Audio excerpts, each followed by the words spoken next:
উত্তেজিত জনতার হামলায় রক্ত ঝরল মালদার মানিকচক থানার আইসির। এছাড়া আক্রান্ত হলেন আরও একাধিক পুলিশ কর্মী। আক্রান্ত আইসি সহ পুলিশ কর্মীদের প্রায় 4 ঘন্টা ঘেরাও করে রাখল উত্তেজিত জনতা। অবশেষে মালদা জেলা পুলিশ সুপার প্রদীপ কুমার যাদবের নেতৃত্বে মালদা থেকে বিশাল পুলিশ ও র্যাব বাহিনী গিয়ে আক্রান্ত পুলিশ কর্মীদের উদ্ধার করেন। উদ্ধারের পর ধরপাকড় অভিযান শুরু করে পুলিশ। আর ধরপাকড় অভিযান শুরু করতে গোটা এলাকা কার্যত শুনশান হয়ে পড়ে বলে খবর। উল্লেখ্য, বেহাল বিদ্যুৎ পরিষেবার প্রতিবাদে বুধবার সকাল থেকে পথ অবরোধ করে বিক্ষোভ দেখাচ্ছিলেন মানিকচকের এনায়তপুরবাসী। এই খবর পেয়ে মানিকচক থানার পুলিশ অবরোধ তুলতে গেলে পরিস্থিতি অগ্নিগর্ভ হয়ে ওঠে। অবরোধকারীরা পুলিশের ওপর হামলা চালায়, পুলিশকে মারধর করে, পুলিশের গাড়ি উল্টে দেয়।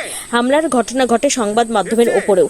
এই খবর পেয়ে মালদা থেকে বিশাল পুলিশ ও র্যাব বাহিনী গিয়ে 4 ঘন্টা পর পরিস্থিতি নিয়ন্ত্রণে আনে বলে জানা গিয়েছে।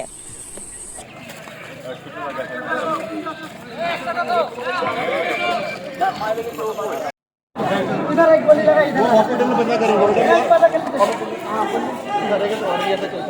ये तो मालूम है ये चल रहा है इधर नहीं है इंजर्ड है ना।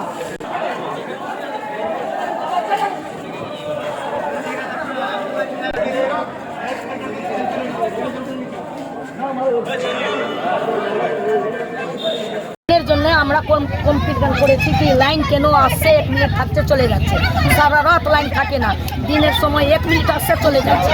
ছোট ছোট বাচ্চা আছে, কারোর হার্টের রোগ, কারোর প্রেসারের রোগ, কারোর কি মাথার রোগ, কিরকম থাকবে সেজন্য আমরা হরতাল করেছি। এখানে লাইন চাই রাত দিন এক সময়। নূরপুরে কত জায়গায় করেছে লাইনের জন্য করেছে, লাইনের জন্য করেছে কি লাইন কেন আসছে না। গ্রামবাসী যত নূরপুরে লোক আছে কমপ্লেন করেছে লাইনের জন্য কি লাইন হতে চাই। থাকছে 1 মিনিট চলে যাচ্ছে, 2 মিনিট থাকতে চলে যাচ্ছে, না রাত্রেবেলা থাকছে না দিনের সময় থাকছে। কেন থাকছে না? বিলের পয়সা কি দেয় না? তার কিছু দেয় না। কত বড় রাত্রেবেলা সারা রাত যত পর্যন্ত ক্লিয়ার হবে না লাইন তত পর্যন্ত হরতাল চলবে। हड़ताल থাকবে থাকবে।